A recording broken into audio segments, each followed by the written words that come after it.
Good day. Thank you for standing by. Welcome to the Hooker Furnishings Corporation Second Quarter 2026 Earnings Webcast. At this time, all participants are on a listen-only mode. After the speaker's presentation, there will be a question-and-answer session. To ask a question during the session, you will need to press star 11 on your telephone. You will then hear an automated message advising your hand is raised. Please be advised that today's conference may be recorded. I will now hand the conference over to your speaker host, Earl Armstrong, the company's CFO. Please go ahead, sir. Thank you, Livia, and good morning, everyone. Welcome to our quarterly conference call to review financial results for the fiscal 2026 second quarter, which began May 5th and ended August 3rd, 2025. Joining me this morning is Jeremy Hoff, our Chief Executive Officer. We appreciate your participation today. During our call, we may make forward-looking statements, which are subject to risks and uncertainties. A discussion of factors that could cause our actual results to differ materially from management's expectations is contained in our press release and SEC filing announcing our fiscal 2026 second quarter results. Any forward-looking statement speaks only as of today, and we undertake no obligation to update or revise any forward-looking statement to reflect events or circumstances after today's call. The results across segments were mixed in the fiscal 2026 second quarter. On the Hooker Legacy side, Hooker branded net sales were up 1.3% year-over-year, and domestic upholstery net sales were consistent with the prior year's second quarter. Hooker branded reached break-even compared to a $329,000 loss in the same quarter last year, despite absorbing $655,000 in restructuring costs, primarily related to severance. Domestic upholstery, which recorded $152,000 restructuring costs this quarter, reduced its operating loss from $1.3 million to $408,000. These improvements reflect the progress of our cost reduction and restructuring initiatives. In contrast, Home Meridian net sales were down 44.5% compared to the prior year's second quarter, as this segment was heavily impacted by tariff-related buying hesitancy and persistent macroeconomic pressures among its value-focused customer base. Additionally, shipments in its hospitality business declined compared to the prior year's second quarter due to the timing associated with the project-based nature of this business.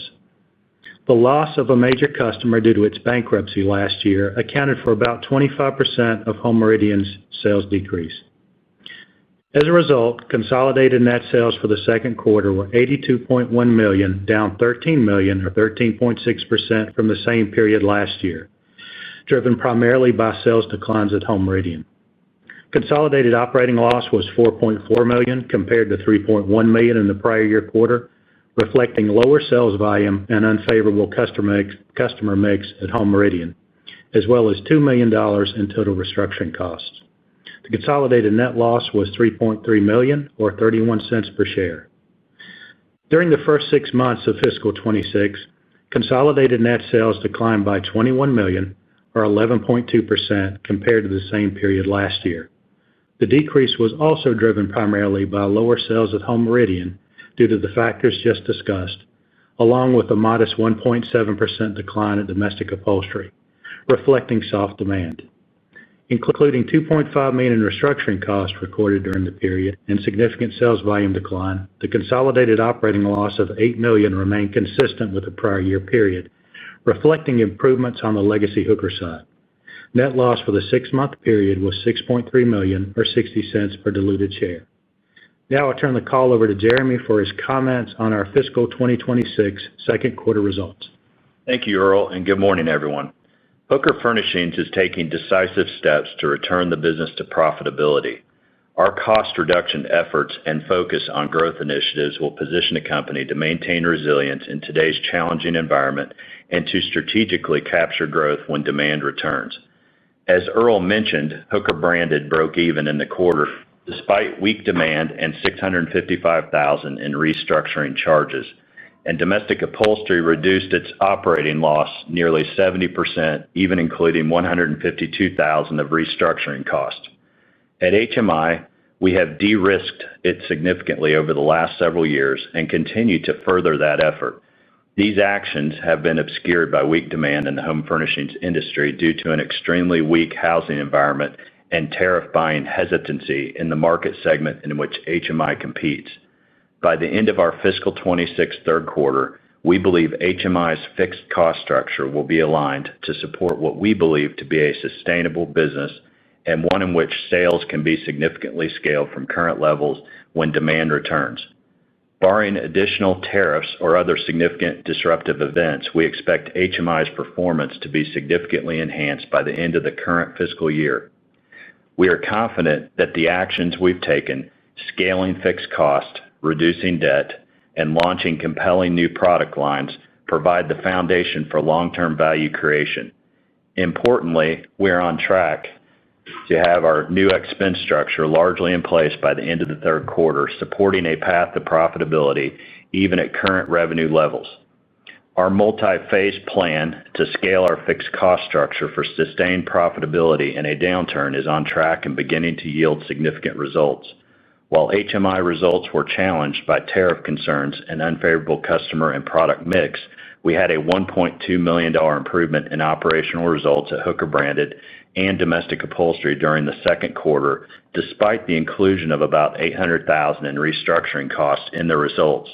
We are becoming leaner and more efficient, underscored by efforts within Domestic Upholstery, where our focus on improving labor-to-revenue ratios is showing early progress and already reflected in stronger factory performance metrics. We are on target for our new expense structure, which reduces our fixed cost from fiscal 25 by 25%, mostly in place by the end of the fiscal 26 third quarter. We believe our enhanced operating discipline will support a path back to profitability in future periods, even as macroeconomic challenges and uncertainties persist. Critically, the thoughtful and deliberate way in which we are implementing this restructuring will not limit our ability to grow or fulfill orders and serve customers as market conditions improve. While our comprehensive restructuring efforts continue across all three segments, we continue to adapt to the changing industry and invest in the highest growth opportunities. Our upcoming Margaritaville launch at the October High Point Market positions us well for the second half of fiscal 27. Ahead of the launch and expected benefit, our new Vietnam fulfillment warehouse is already delivering on its promise of shortening container lead times from 6 months to roughly 4 to 6 weeks and creating new opportunities for customers to mix product collections on containers. Additionally, we believe these efficiencies will lower our overall global inventory. Finally, I'd like to comment on our adjustments to tariffs on imported furniture and components. In late July, the U.S. government announced a 20% tariff rate on imports from Vietnam, the main source country for Hooker and the home furnishings industry, effective August 1, 2025. Each of our segments is taking a different approach to mitigating the Vietnam tariffs. For Domestic Upholstery, the impact is on component parts and fabrics, and we're able to mitigate through incremental measures such as new fabric sourcing. For Hooker Branded, we re-merchandise the line to manage the impact of the 20% tariff, evaluating pricing on a SKU-by-SKU basis rather than a blanket price increase. At HMI, we believe we have implemented near-term mitigation efforts to balance the value equation in the more price-sensitive and competitive segment. Now I want to turn the discussion back over to Earl, who will outline the details of our cost reduction strategy as well as discuss highlights in each of our segments. Thank you, Jeremy. We are well into our multi-phase cost reduction plan to eliminate roughly $25 million or 25% of our fixed cost. This includes an estimated $11 million in warehousing and distribution expenses, which is reported in cost of sales, and $14 million in selling and administrative expenses. In fiscal 25, we identified $10 million in expense reductions and were able to achieve $3 million in savings in that fiscal year. In fiscal 26, we identified an additional $15 million in expense reductions. In the first half of fiscal 26, we achieved $3.7 million in expense reductions despite having recorded $1.7 million in restructuring charges. We expect to achieve additional savings in the second half of the year from both initiatives, and we believe we are on track to achieve $25 million in annualized cost savings beginning in fiscal 27, which should largely be in place by the end of the fiscal 2026 third quarter. Now I'd like to review our segment reporting versus prior year periods. Hooker Branded. The Hooker Branded segment posted modest growth in the second quarter of fiscal 26, with net sales up $465,000 or 1.3%. Higher average selling prices drove the increase, partly offset by higher discounting. For the first 6 months, sales rose $766,000 or 1.1%, reflecting higher unit volume, partially offset by discounting to balance inventory mix and levels. Gross profit declined $167,000 in the second quarter, with gross margins down 80 basis points, mainly due to lower margins on discounted items and, to a lesser extent, tariff-related product costs. For the 6-month period, gross profit decreased $560,000, with margin down 100 basis points due to the same factors. Hooker Branded achieved break-even operating results for the quarter and 6-month period. Restructuring costs of $655,000 and $782,000 were recorded in these periods, respectively. Incoming orders grew by nearly 11% during the quarter. The quarter-end backlog remained consistent with the previous year's second quarter end, but increased by nearly 20% from fiscal year end. Home Meridian. The Home Meridian segment's net sales declined $13.6 million, or about 44.5% in the second quarter of fiscal 26. About 40% of the decline came from the project-based hospitality business, where 2 large projects entered the shipping phase in the second quarter of last year. 35% of the decline came from traditional furniture channels due to macroeconomic pressures and tariff-related hesitancy, and 25% of the decline came from the loss of a major customer that filed for bankruptcy last year. Average selling prices also dropped sharply due to unfavorable product mix, inventory liquidation at the Georgia warehouse ahead of its closure. For the 6-month period, net sales fell $21.2 million, or 37.2%. Gross profit decreased $4.9 million in the second quarter, primarily due to lower net sales. Gross margin decreased, driven by unfavorable customer and product mix, higher warehousing consolidation expenses, severance costs, and losses from inventory liquidation at the Georgia warehouse. For the 6-month period, gross profit decreased $5.6 million, while gross margin contracted 590 basis points.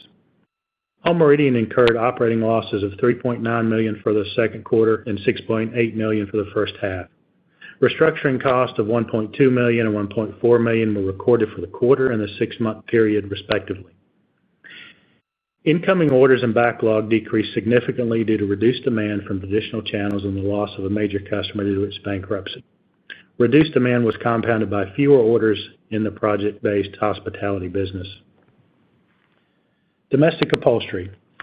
The Domestic Upholstery segment's net sales were essentially flat in the second quarter compared to last year.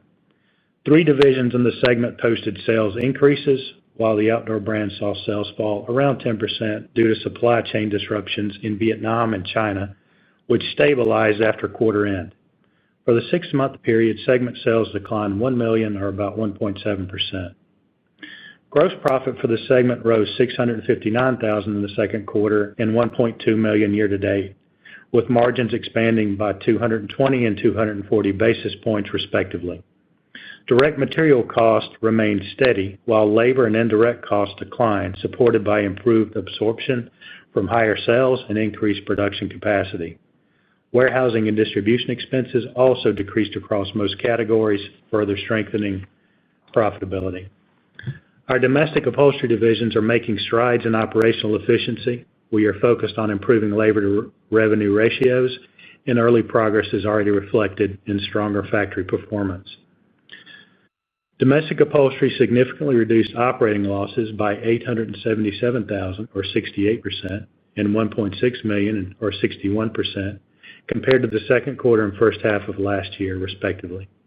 Restructuring costs of $152,000 and $265,000 were recorded for the quarter and 6-month period, respectively. Incoming orders in that segment increased by 1.6%, with quarter-end backlog increasing by about 7% from the prior year's second quarter and year-end. I'd like to conclude my remarks with comments on our capital allocation strategy. Over the past year, we reduced debt, strengthened liquidity, and continued returning capital to shareholders through dividends, supported by the extensive cost-saving measures we've embedded throughout the organization. These efforts are enhancing near-term liquidity and creating a foundation for strategic growth. As of yesterday, the company had approximately $1.9 million in cash on hand, no outstanding amounts due under its credit facility, with $67.9 million in available borrowing capacity net of standby letters of credit. As we progress through the year, our focus will remain on capital allocation strategies that drive long-term value creation and balancing our cost initiatives with key growth priorities. Now I'll turn the discussion back to Jeremy for his outlook. At the beginning and end of the quarter, we saw an encouraging momentum in Hooker Legacy orders, with July orders up 24% year over year at both Hooker branded and domestic upholstery. For the quarter, Hooker branded orders were up nearly 11% and domestic upholstery were up 1.6%. That said, the home furnishings industry continues to face headwinds from low existing home sales, elevated mortgage rates, and persistent inflation, all of which are weighing on consumer confidence and demand. We remain focused on factors within our control, scaling our cost structure for profitability, preparing for the October debut of the Margaritaville collection, and pursuing growth in hospitality, contract, and outdoor channels supported by the new Vietnam warehouse. These initiatives position us well to navigate near-term challenges and capitalize on opportunities when the market recovers, creating long-term value for our shareholders.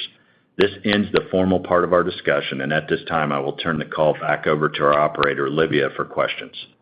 Ladies and gentlemen, as a reminder, to ask a question, you will need to press star 11 on your telephone and wait for your name to be announced. To withdraw your question, simply press star 11 again. Please stand by while we compile the Q&A roster. Now, first question coming from the line of Anthony Lebiedzinski with Sidoti. Your line is now open. Good morning, and thank you for taking the questions. Morning, Anthony. Hey, good morning, Jeremy and Earl. So my first question is, what's driving the increased orders or the momentum that you're seeing at Hooker branded and domestic upholstery? I think there's some subtle macro improvements happening at the retail level. We heard from a lot of our partners that Labor Day was very good for a lot of our customers, and I think there's some, like I said, somewhat subtle momentum. No one knows if that's going to continue, but it seems to have been a pretty good push, at least that time of the year.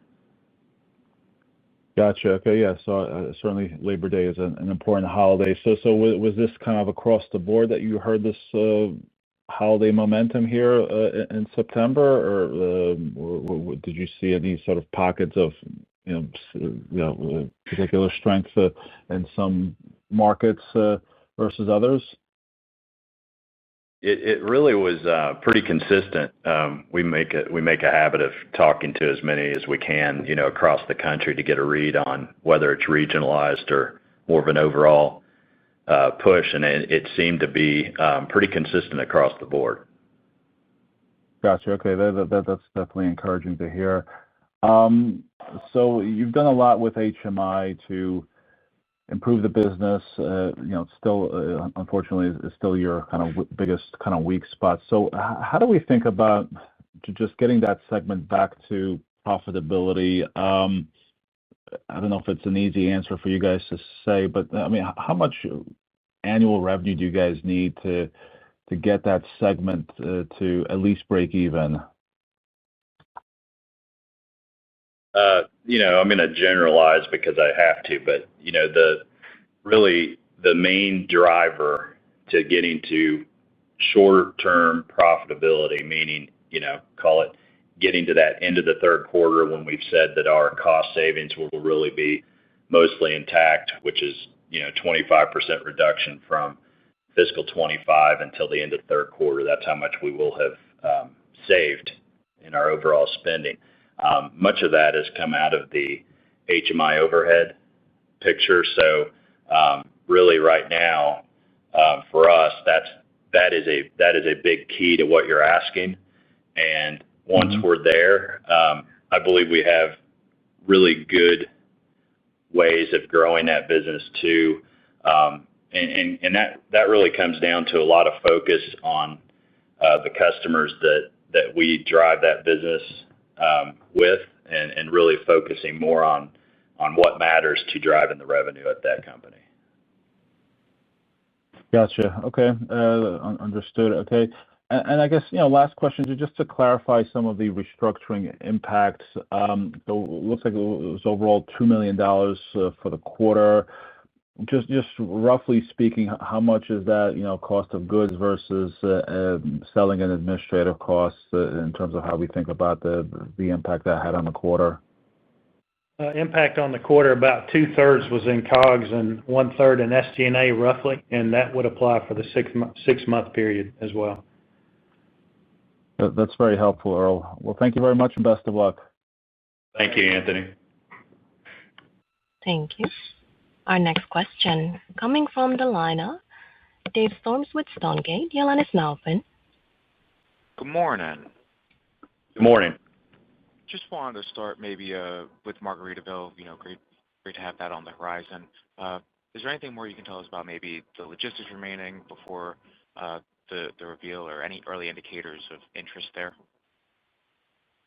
Sorry, I missed part of your question. Did you say the logistics? Yeah, both the logistics to launch remaining and maybe any early indicators of interest before the launch. It's been a massive undertaking from a product development standpoint, mainly because we see it as such a large opportunity for the company. So, it's going to be a significant number of SKUs. It's going to be a really significant presence in our showroom this October market for Hooker Legacy, and really Sunset West as well. So, we're really excited. I'd say it's been an 18-month progression as far as when we started this to now, and we've had some really positive early indicators from our partners that we're close with and talk to frequently about the direction, the name, how much that brand means, and the how much people recognize it. It's really a different level for us from a brand perspective than really what we've really ever experienced. I mean, Hooker's a good furniture brand, but it's not a consumer brand, and I think that has the potential to be pretty large for us. Understood. That's very helpful. Thank you. And then I was also hoping to get your thoughts around the price increases. I know you mentioned that you're evaluating going pricing on a SKU by SKU basis. Just curious as to when you think you'll maybe have your arms fully around that, or is that going to be more macro driven? I would say that anything additional coming out that stays at the 20%, I would say our arms are clear around it at this point. And the industry went through so many gyrations of costing because you go back to pandemic, you had all the ocean freight increases and everything that was so volatile for a pretty significant period of time. And a lot of companies, including us, did what I would call more of a peanut butter approach, raising overall prices, lowering prices. And that's why on this particular thing, we went back and said, over time, you lose some of your merchandising strategy if you don't really do the exercise SKU by SKU. So we really took that time. It took us a little longer than we usually like to take in these things. But I think, in this situation, right is more important than fast. And we took the time to do what I feel was a great exercise for the company. And are you seeing understanding downstream of that? Or are you seeing any major sticking points for those increases? We really aren't. Our company has a history, particularly on the Hooker side of it, of honoring our backlog for our customers. So really, from our standpoint, the timing of increases coming in versus the timing of our price increase settling into our backlog and shipping is always a little off. But due to the high percentage of domestic warehouse shipment of that business, it can turn fairly quick compared to a container business overall because of the lead times being quicker. So you can turn your backlog quicker. So that's not as big of a factor on the Hooker side as it is usually. Understood. That's super helpful. One more for me, if I could, more of a modeling question. It was mentioned that you're expecting an additional $2 million in charges in the second half of fiscal 26. Is it safe to assume that those are going to be timed in 4Q to coincide with the Savannah warehouse exit in October, or is there anything else we should maybe be keeping an eye out for there? You're correct. Should be most all related to the closing of that warehouse. That's perfect. Thank you for taking my questions, and good luck in the next quarter. Absolutely. Thank you. Thank you. And I'm showing no further questions in the queue at this time. I will now turn the call back over to Mr. Jeremy Hoff for any closing remarks. I would like to thank everyone on the call for their interest in Hooker Furnishings. We look forward to sharing our fiscal 26 third quarter results in December. Take care. Ladies and gentlemen, this concludes today's conference. Thank you for your participation, and you may now disconnect.